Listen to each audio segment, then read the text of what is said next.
CPIM Polit Bureau member Keralani Kacham Montriokra Pinarai Bejayoni Tongra Thayo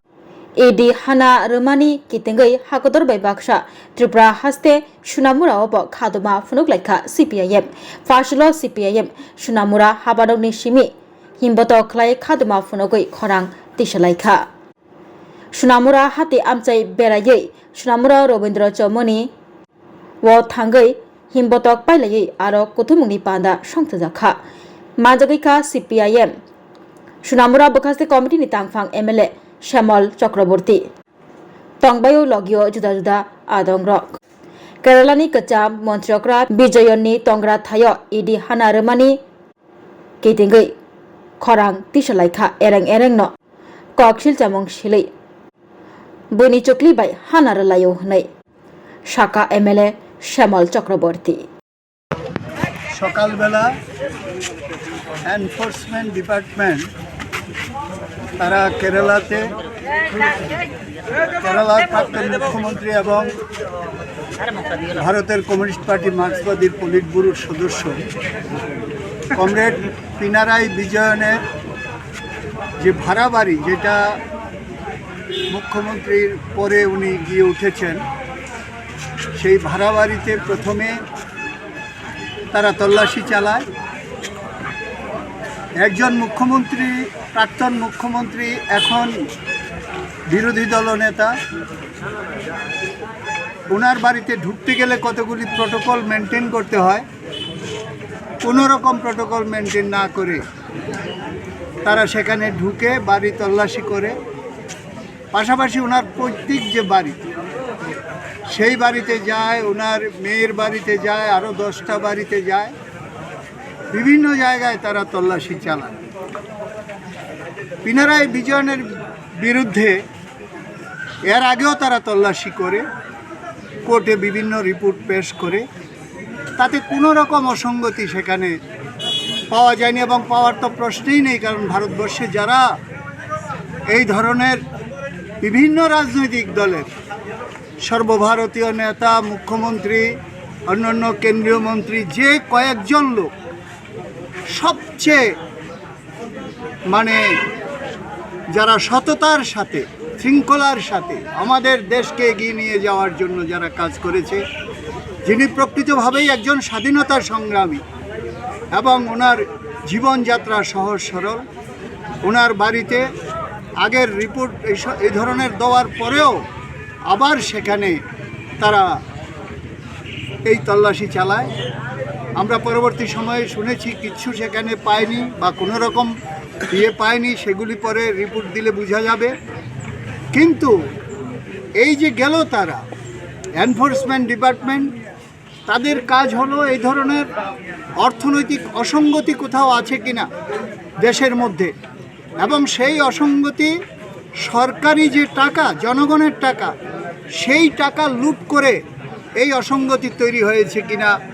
এগুলি দেখাশোনা করার জন্য এনফোর্সমেন্ট ডিপার্টমেন্ট কাজ করে কিন্তু বিজেপি সরকারের সময়ে এই দপ্তর একটু অন্য লাইনে চলে যায় সেটা হলো যে তারা বিভিন্ন রাজ্যে সরকার থেকে লোক ভাঙিয়ে তারা মন্ত্রিসভা করার জন্য বিভিন্ন জায়গায় তারা তাদের বিরুদ্ধে যারা কথা বলে তাদের এখানে লাগিয়ে দিয়ে তাদেরকে অসম্মান করার জন্য পুরোপুরিভাবে কেন্দ্রীয় সরকার রাজনৈতিকভাবে এটাকে যেটা একটা দারুণভাবে অর্থনৈতিক স্ক্যান্ডেলগুলিকে ধরতে পারত সেই জায়গায় না গিয়ে তারা রাজনৈতিকভাবে এই কাজটা সংগঠিত করছে এবং পিনারায়ের বিজয়নের ঘটনাও তার সাথে মিলিয়ে তারা সেখানে করছে এখন কেন এটা করলো এই কারণে যে সারা দেশে আর যা রাজনৈতিক দল আছে তাদের বিরুদ্ধে চুরি ডাকাতি ধর্ষণ খুন নানা অভিযোগে অভিযুক্ত এমনকি আমরা গ্যারান্টি দিয়ে বলতে পারি যদি প্রকৃত সেখানে সরকারি সম্পদ লুট করেনি একজনও এমন যদি বাছাই করতে হয় এটি থেকে তাহলে বর্তমান শাসক দলে যারা আছে কেন্দ্র থেকে রাজ্য পর্যন্ত একজন লোকও খুঁজে পাবে না যে সরকারি সম্পদ লুট করে নিয়ে একজনও খুঁজে পাবে না। এখন দেখা যাচ্ছে বিজেপির লোকও ধরা পড়ছে, কংগ্রেসের লোকও ধরা পড়ছে, তৃণমূলের লোকও ধরা পড়ছে, বিভিন্ন রাজনৈতিক দলের সেখানে ধরা পড়ছে। কেন্দ্রীয় সরকারের কাছে সবচেয়ে বড় প্রশ্ন হলো এটা যে সিপিএমের লোক কেন আমরা ধরতে পারছি না? এই দলটাকে মানুষ স্বচ্ছ হিসাবে গ্রহণ করছে কেন? তাকে কালিমা লিপ্ত করতে হবে, এই ধরনের একটা মনোভাব থেকে ইডিকে পরিচালনা করে যে করে হোক সিবিআই ইডিকে দিয়ে সিপিআইএমের উপর যাতে একটা স্লার আসে, তার জন্য সেখানে এই কাজগুলি সংগঠিত। কমরেড মানিক সরকারের বিরুদ্ধে এই যে রোজ ভ্যালির যে মামলা, সেইটা সিবিআই এখানে ওনার বাড়িতে গেছে, সমস্ত আলোচনা হয়েছে, ক্লিন চিট দিয়েছে, তারপরও তারা আবার সিবিআইকে এই সরকার আসার পর এখানে এনেছে, যদিও কাজের কাজ কিচ্ছু হয়নি। বরঞ্চ আমরা উল্টো বলছি, রোজ ভ্যালির তদন্তে সিবিআই যখন দেখেছে শাসক দলের লোকরা আর রাজনৈতিক লোকরা বেশিভাবে জড়িত এই কাজের সাথে, তখন তারা তদন্ত থেকে সেখানে সরে গেছে। এটা হলো প্রকৃত ঘটনা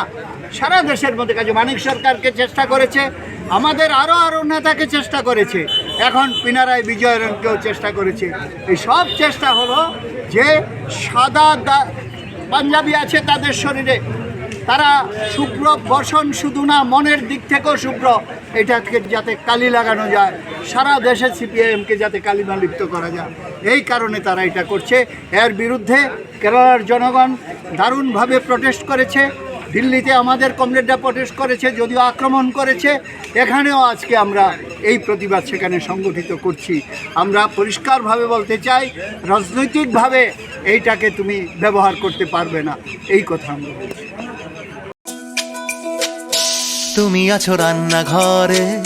তাই সুগন্ধে ভরে, যা খুশি তেমনই খাই তোমার জাদুর রান্নায়। থাকে শুধু লং তরাই, থাকে শুধু লং তরাই, কত কেজি রান্না হয়